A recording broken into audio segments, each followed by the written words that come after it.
ओम शांति। आज 12 सितंबर 2021 के अव्यक्त मधुर महावाक्य हैं, जिनकी रिवाइज डेट है 19 मार्च 1988। बाबा आज बच्चों को याद में रमणीकता लाने की युक्तियाँ बता रहे हैं। विधाता वरदाता बाप दादा अपने मास्टर विधाता वरदाता बच्चों को देख रहे हैं। हर एक बच्चा कितना महान है। संगम युग पर ब्राह्मण जीवन का कितना महत्व है। बच्चे मास्टर विधाता वरदाता के साथ मास्टर विधि विधाता भी हैं। आपका हर कर्म विधान बन जाता है। आपके जो मूल सिद्धांत हैं वो भक्ति मार्ग में भी सिद्धि स्वरूप बनाते हैं। मूल सिद्धांत जैसे बाप एक है, महात्माएं अनेक हैं, देवात्माएं अनेक हैं, गॉड इज़ वन भक्ति में सिद्धांत चलता आया। इसी तरह से जो पवित्रता हमारी मूल धारणा है उसका भी सिद्धांत भक्ति मार्ग में भी आज भी पवित्रता के आधार से सिद्धि स्वरूप बनते हैं, लाइट के ताजधारी दिखाते हैं। ऐसे बाबा ने कहा चेक करो, जो भी विधि विधान आपके जो मूल सिद्धांत हैं कैसे वो भक्ति में आपको सिद्धि स्वरूप बनाते हैं, वो भी मनन चिंतन करना। विधि विधाता के साथ साथ आप सिद्धिदाता भी हो। आपके पास विधि से सिद्धि है, रिद्धि सिद्धि नहीं, विधि से सिद्धि। ईश्वरीय सिद्धि से ईश्वरीय प्राप्तियां होती हैं। आप हर कर्म विधि पूर्वक करते हो तो सिद्धि स्वरूप बन जाते हो। याद में भी आप विधि पूर्वक बैठते हो। चेक करो, याद के समय जब आप स्वमान में स्थित होते हो कितनी ऊंची सीट पर सेट होते हो। नशा रहता है, जो सीट पर सेट होता है वो कभी अपसेट नहीं होता है। आप जितनी ऊंची सीट पर सेट होंगे, पोजीशन में स्थित होंगे, तो माया का अपोजिशन समाप्त हो जाएगा। बाबा पूछ रहे हैं, अपने स्वमान का नशा रहता है, सीट पर सेट होते हो। जैसे बैठते समय आप अपनी सीट सेट करते हो, कुर्सी पर बैठते हो, ऐसे बुद्धि को भी सीट पर सेट कर दो। कुर्सी का नशा कहते हैं ना। तो बाबा ने कहा कि आप जब अपनी सीट पर सेट होते हो तो आपको नशा चढ़ता है। केवल आप जानते हो इतना ही पर्याप्त नहीं है, जानने के साथ साथ मानना भी है। जानने से केवल खुशी मिलेगी, लेकिन मानकर चलने से खुशी और शक्ति दोनों प्राप्त होती है। आप स्वमान की सीट पर सेट होते हो तो आपकी ऊंची स्थिति से हर कर्म में भी वो नशा दिखाई देता है। कभी आप विश्व कल्याणकारी की सीट पर सेट होते हो, कभी अव्यक्त फरिश्ता रूप की सीट पर सेट होते हो। भिन्न भिन्न स्थितियों पर जब आप सेट होंगे तो रमणीकता का अनुभव करेंगे। ज्ञान रमणीक है तो रमणीकता से इसको नेचुरल नेचर बनाओ। वैरायटी रूप से स्वमान को यूज़ करो। कभी बाबा के नैनों के नूर बन जाओ, कभी सृष्टि चक्र के टॉप पॉइंट पर खड़े हो जाओ, कभी मास्टर बीज रूप बन जाओ, कभी लाइट हाउस माइट हाउस स्थिति में सेट हो जाओ। यदि आप भिन्न भिन्न स्थितियों में रहेंगे तो बाबा ने कहा अच्छी अनुभूति होती रहेगी, खुशी और शक्ति मिलती रहेगी। कोई कोई कहते हैं बस याद में बैठे तो नींद आ गई, और उनका थकावट की वजह के से नींद नहीं आती, लेकिन आप इसको रमणीकता से यूज़ नहीं करते हो। अगर आप रमणीकता से यूज़ करेंगे, नेचुरल नेचर बनाएंगे, तो वैरायटी में आपको खुशी का अनुभव होगा। चेक करो, हम सदा स्वमान की सीट पर सेट होते हैं। जो स्वयं सिद्धि स्वरूप होंगे वो औरों को भी सिद्धि स्वरूप बनाएंगे। मधुबन और मधुबन के बाबा को भी बाबा ने याद किया। ये जो महिमा है ये आपको आपकी महानताओं की याद दिलाती है।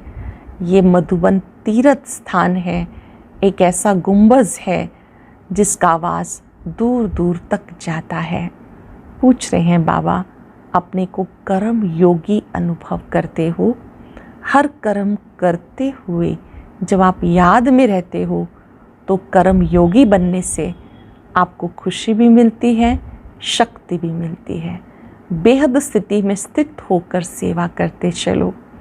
1 सेकंड में कर्म भोग को कर्म योग में परिवर्तन करो। ऐसी सर्वशक्ति संपन्न आत्मा हो। देह रूपी चोला टाइट ना हो।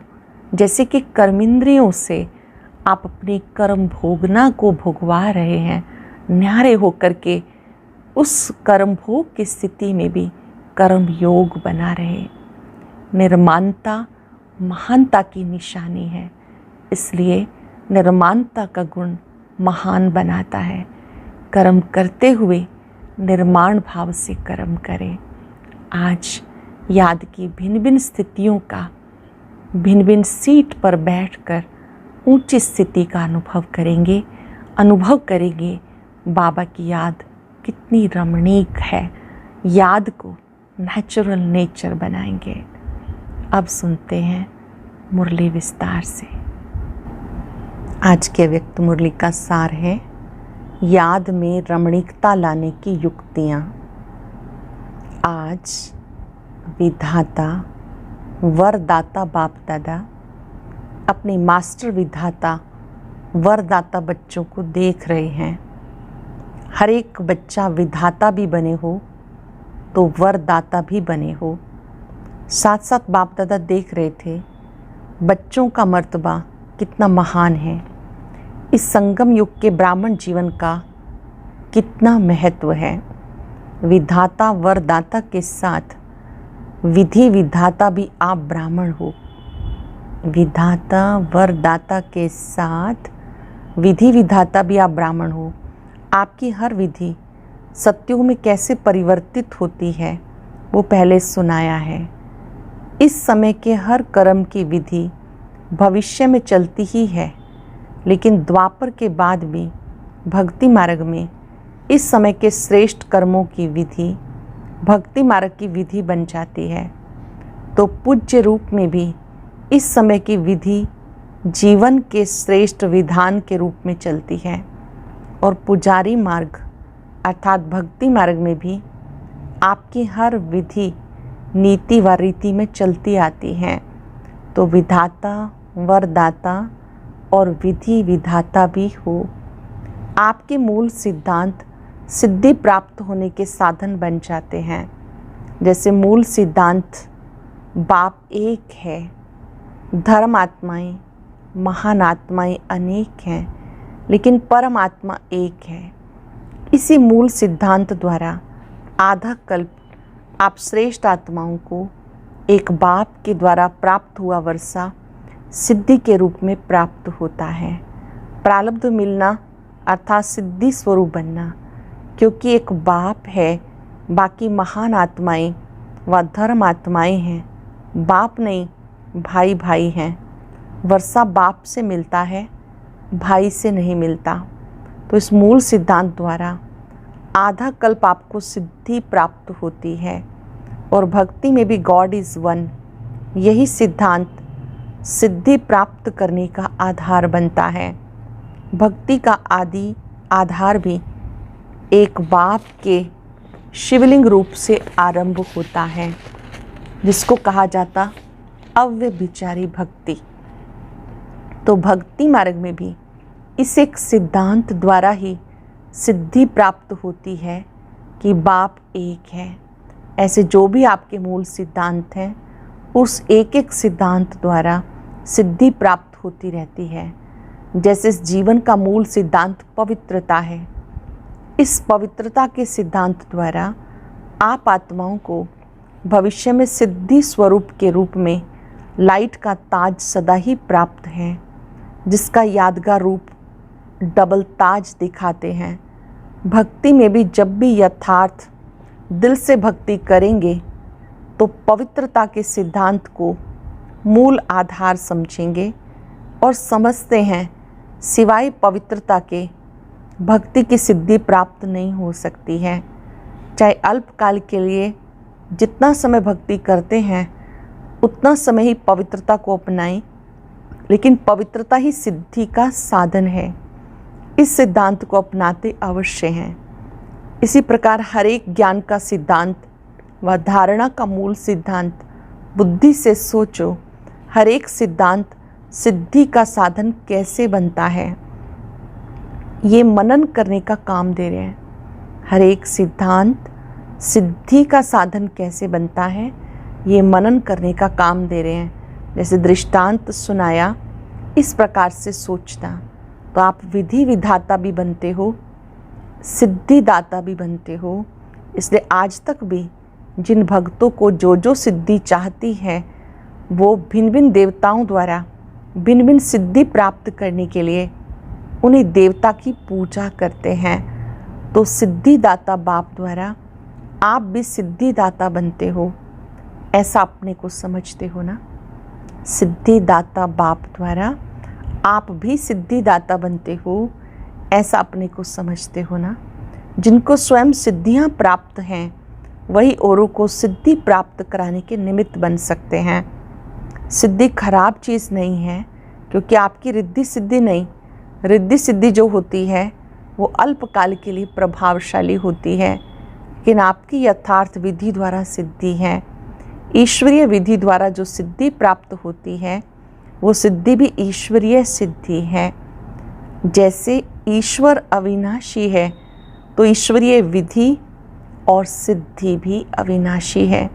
रिद्धि सिद्धि दिखाने वाले स्वयं भी अल्पज्ञ आत्मा हैं, उनकी सिद्धि भी अल्पकाल की है, लेकिन आपकी सिद्धि सिद्धांत की विधि द्वारा सिद्धि है।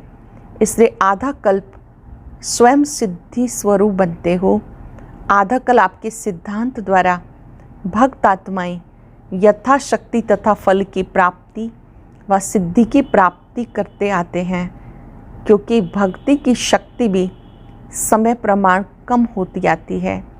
सतो प्रधान भक्ति की शक्ति भक्त आत्माओं को सिद्धि की अनुभूति आजकल के भक्तों से ज़्यादा कराती है। सतो प्रधान भक्ति की शक्ति भक्त आत्माओं को सिद्धि की अनुभूति आजकल के भक्तों से ज़्यादा कराती है। इस समय की भक्ति तमो प्रधान होने के कारण न यथार्थ सिद्धांत रहा है न सिद्धि रही है। तो इतना नशा रहता है कि हम कौन हैं। सदा श्रेष्ठ स्वमान की स्थिति की सीट पर सेट रहते हो। कितनी ऊंची सीट है। जब इस सिद्धि की सीट पर सेट रहते हो, स्थिर रहते हो, बार बार अपसेट नहीं होंगे। ये पोजीशन है ना, जब आप स्थिति की सीट पर सेट रहेंगे, स्थित रहेंगे, तो कभी अपसेट नहीं होंगे, अस्थिर नहीं होंगे। ये पोजीशन है ना, कितना बड़ा पोजीशन है। विधि विधान सिद्धिदाता। तो जब इस पोजीशन में स्थित होंगे तो माया अपोजिशन नहीं करेगी, सदा ही सेफ रहेंगे। अपसेट होने का कारण ये है, अपनी श्रेष्ठ स्थिति की सीट से साधारण स्थिति में आ जाते हो। याद में रहना व सेवा करना एक साधारण दिनचर्या बन जाती है। याद में बैठते हो तो अपने कोई ना कोई श्रेष्ठ स्वमान की सीट पर बैठो। अटेंशन से सुनेंगे।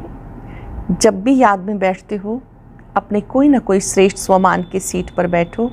सिर्फ ऐसे नहीं कि याद के स्थान पर, चाहे योग के कमरे में, चाहे बाबा के कमरे में बेड से उठकर बैठ गए व सारे दिन पर जाकर बैठ गए, लेकिन जैसे शरीर को योग्य स्थान देते हो वैसे बुद्धि को स्थिति का स्थान दो।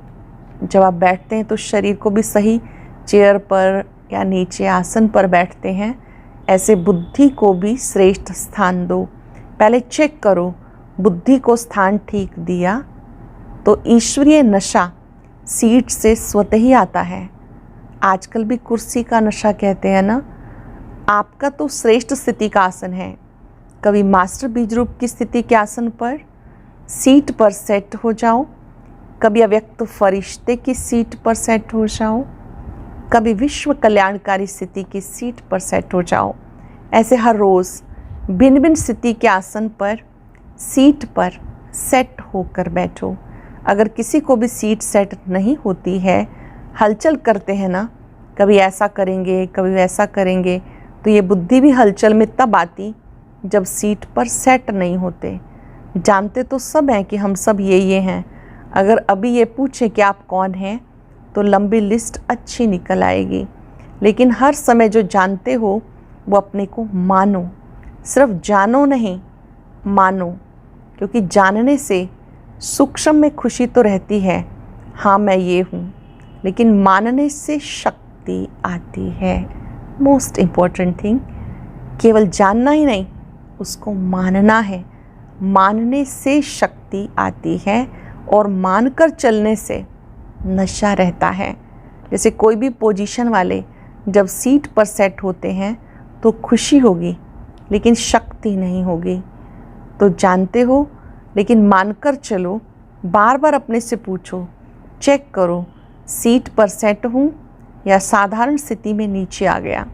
जो औरों को सिद्धि देने वाले हैं वह स्वयं हर संकल्प में, हर कर्म में सिद्धि स्वरूप अवश्य होंगे, दाता होंगे।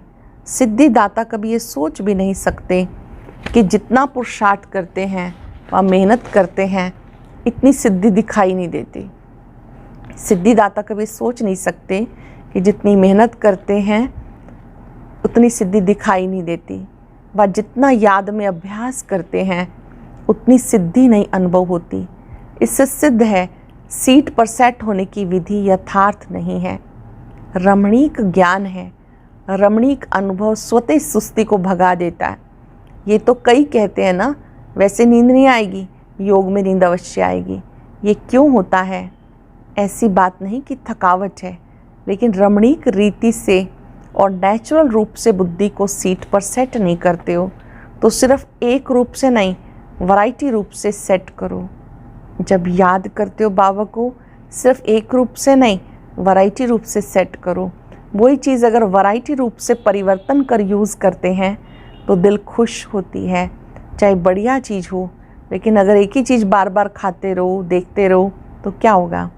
ऐसे बीज रूप बनो, लेकिन कभी लाइट हाउस के रूप में, कभी माइट हाउस के रूप में, कभी वृक्ष के ऊपर बीज के रूप में, कभी सृष्टि चक्र के ऊपर टॉप पर खड़े होकर सबको शक्ति दो।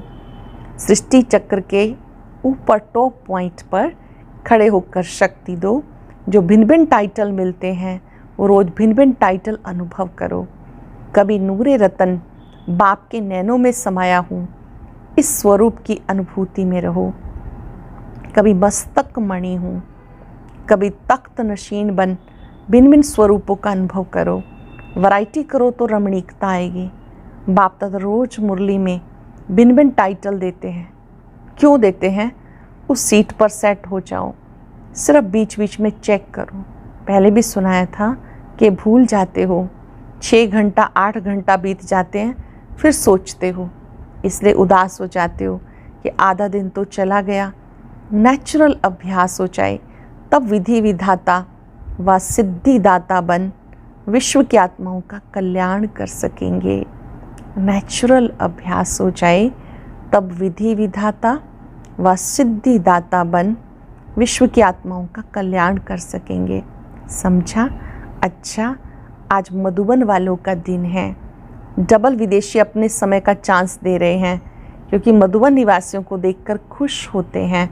मधुबन वाले कहते हैं महिमा नहीं करो, महिमा बहुत सुनी, महिमा सुनते ही महान बन रहे हो। महिमा सुनते ही महान बन रहे हो, क्योंकि महिमा ही ढाल बन जाती है।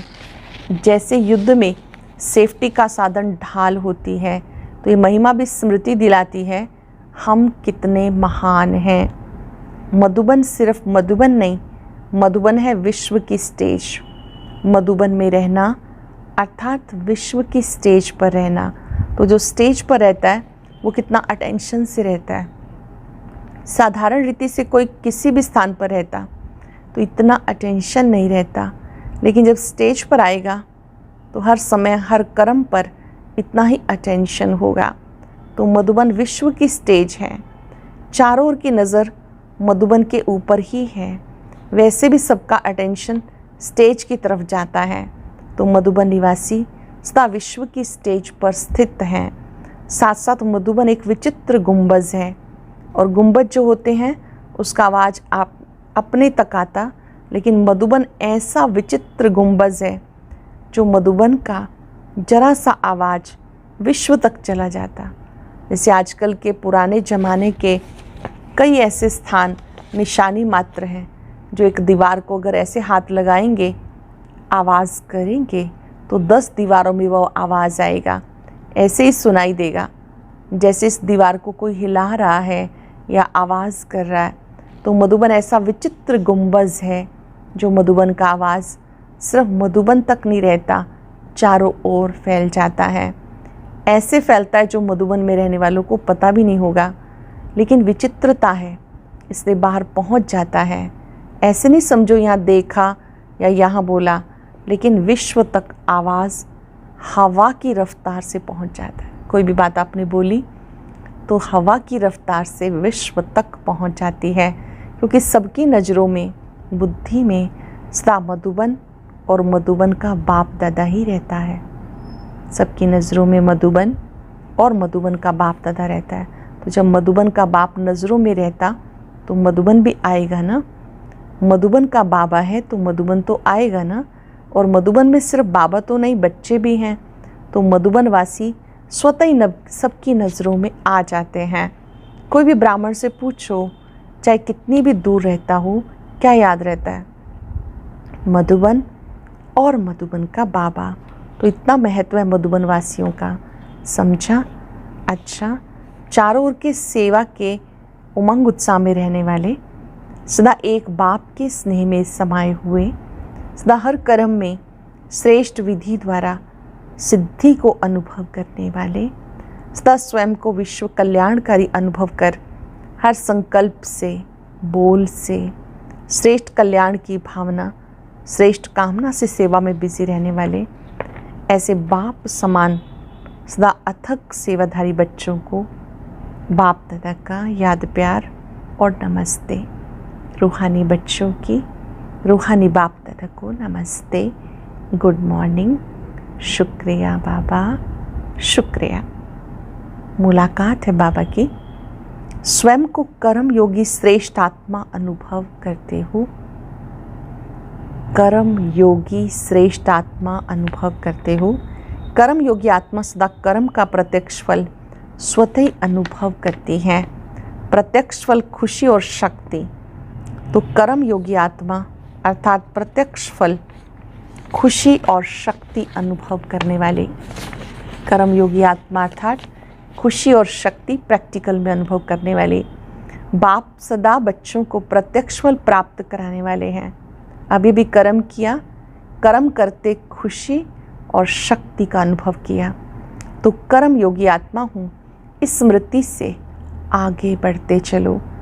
मैं बेहद सेवा करने से बेहद खुशी का स्वतः ही अनुभव करती हूँ। बाबा पूछ रहे हैं, बेहद सेवा करने से बेहद की खुशी का स्वतः ही अनुभव होता है। बेहद का बाप बेहद का अधिकारी बनाते हैं। बेहद सेवा का फल, बेहद का राजभाग स्वतः ही प्राप्त होता है।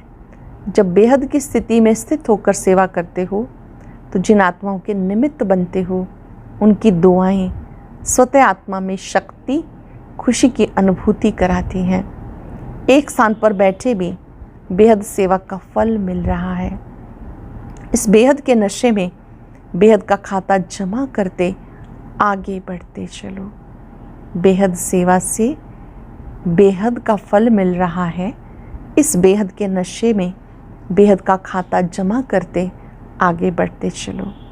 आज का वरदान, सेकंड में देह रूपी चोले से न्यारा बन, कर्म भोग पर विजय प्राप्त करने वाले, सर्व शक्ति संपन्न भव। सेकंड में देह रूपी चोले से न्यारा बन कर्म भोग पर विजय प्राप्त करने वाले सर्वशक्ति संपन्न भव। जब कर्म भोग का जोर होता है, कर्म इंद्रियां कर्म भोग के वश अपनी तरफ आकर्षित करती हैं, अर्थात जिस समय बहुत दर्द हो रहा हो ऐसे समय पर कर्म भोग को कर्म योग में परिवर्तन करने वाले साक्षी हो, कर्म इंद्रियों से भोगवाने वाले ही सर्वशक्ति संपन्न अष्ट रत्न विजयी कहलाते हैं। इसके लिए बहुत समय का देह रूपी चोले से न्यारा बनने का अभ्यास हो। ये वस्त्र दुनिया की माया के आकर्षण में टाइट खिंचा हुआ ना हो, तब सहज उतरेगा। इसके लिए क्या क्या करना है? बहुत समय का देह रूपी चोले से न्यारा बनने का अभ्यास हो। ये वस्त्र दुनिया की व माया के आकर्षण में टाइट अर्थात खिंचा हुआ ना हो, तब सहज उतरेगा। स्लोगन है, सर्व का मान प्राप्त करने के लिए निर्मांचित बनो। निर्माणता महानता की निशानी है।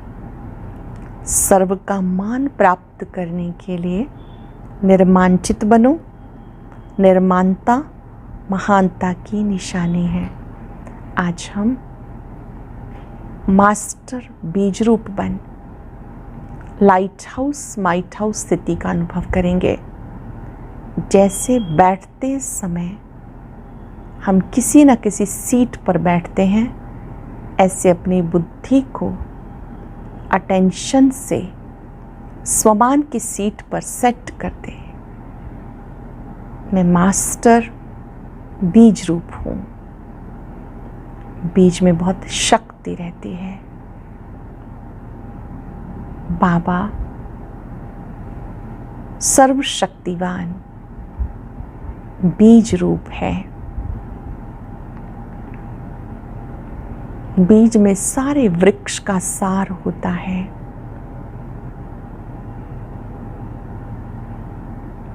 बाबा की पवित्र किरणों को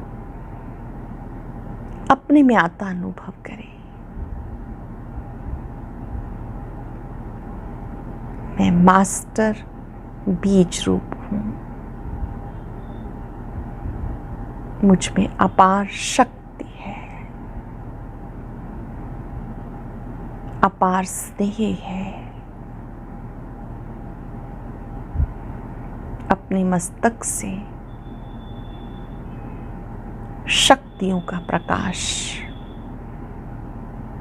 चारों ओर फैलता अनुभव करें।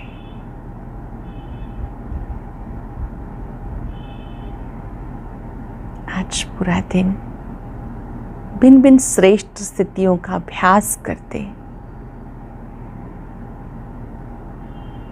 शक्तिशाली अवस्था में रहेंगे। याद की सब्जेक्ट को बहुत रमणीक बनाएंगे। ओम शांति शांति।